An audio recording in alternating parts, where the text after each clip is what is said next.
PKI itu nyata, PKI Gaya Baru, oleh Anton Permana dari Tanhana Dharma Manggrava Institute.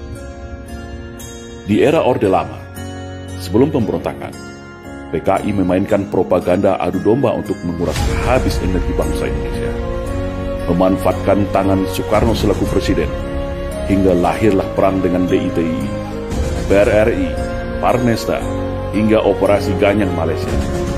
Padahal, sebelumnya, mereka semua adalah rekan-rekan seperjuangan Soekarno semasa perang merebut kemerdekaan. Tidak cukup di situ. Dengan fitnah sistematis Parpol Masyumi, HMI dibubarkan. Buya Hamka sebagai tokoh agama karismatik dipenjara tanpa pengadilan. Sampai pada puncaknya, 7 orang jenderal TNI nasionalis dibunuh. Setelah clear semua, yaitu tokoh kelompok yang dianggap akan menjadi batu sandungan disikat, barulah PKI ini melakukan kudeta, mengganti ideologi negara Pancasila dengan komunisme, atau yang kita kenal dengan Gerakan 30 September. Namun alhamdulillah, semua bisa ditumpas dengan sikap atas kekompakan TNI bersama masyarakat dan ulama. Rakyat bersama TNI, ulama, kiai, santri, GP Ansor, PII, dan para pemuda mahasiswa nasionalis baik dari kami dan KAPI bersama-sama bahu-membahu menumpas PKI dimanapun mereka saat itu berada. Namun hari ini mereka bangkit kembali dan sudah tampil di mana-mana, tentu dengan persiapan yang lebih matang. Kegagalan 1926, 1948, dan 1965 akan mereka balas tuntas saat ini. Semua lini sudah mereka kuasai, mulai dari istana, Senayan, aparat, media, pengusaha, hingga dukungan politik penuh dari Partai Komunis Cina, sebagaimana dulu di tahun 1965. Kekuatan utama yang dianggap ancaman sudah mereka eliminir. TNI sudah mereka lockdown melalui Undang-Undang Nomor 34 Tahun 2004 sehingga tidak berkutik lagi. Agama Islam sebagai mayoritas di negeri ini telah mereka nistakan dan framing seolah jahat menakutkan dengan isu radikalisme dan anti kebinekaan. Ulama vokal Habib Rizik Syihab juga sudah mereka isolasi. Ustadz Alfian Tanjung dan pakar dalam hal komunisme sudah selesai mereka penjarakan. Ormas Islam yang besar-besar sudah mereka susupi dan pecah belah. HTI mereka bubarkan. FPI menunggu waktu. PKA Cina sudah infiltrasi masuk dan menyebar di seluruh pelosok Nusantara. Kelompok liberal, Syiah, dan non-muslim radikal mereka rangkul, provokasi dan pelihara. Sudah mirip kan dengan 1965?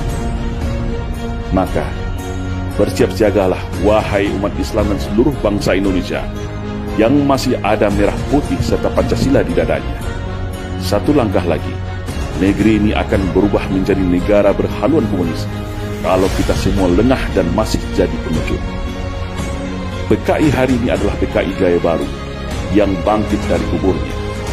Komunisme Gaya Baru yang siap secara sistematis dan bertahap merubah Indonesia untuk berhaluan komunis. Hari ini mereka katakan negara tak butuh agama, cukup Pancasila saja.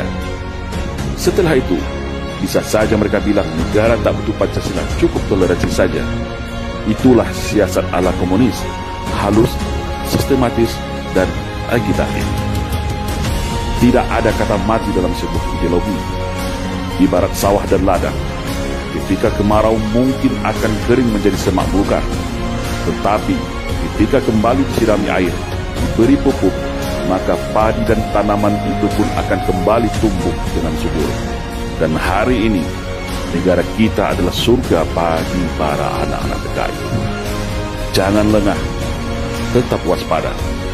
Perkuat ketaatan keimanan kita kepada Allah Subhanahu wa Ta'ala. Perkuat kerukunan dan persatuan antar sesama. Karena ajaran komunisme tidak akan bisa hidup kalau rakyat Indonesia dekat dengan agama. Komunisme akan mati kalau kita sesama anak bangsa hidup rukun, saling toleransi, berdamai, dan bersatu tanpa membedakan sara. Karena fitnah adalah senjatanya PKI. Adu domba dan hasut menghasut adalah pisaunya PKI. Berbohong, menipu, berkamuflase, dan membolak-balikan fakta kebenaran adalah nafasnya PKI. Membenci agama dan berupaya menjadikan agama sebagai musuh negara adalah agenda utama PKI. Bersiap siagalah wahai rakyat Indonesia. Mereka sudah ada di hadapan, di samping, di belakang, bahkan di sekeliling kita. Dan ingatlah, ketika ada yang mengatakan bahwa komunisme itu sudah mati dan tidak ada lagi, maka hati-hatilah, mereka itulah komunisme, atau minimal korban dari hasil cuci otak kader-kader komunis yang gemuis dan oportunis. Waspada.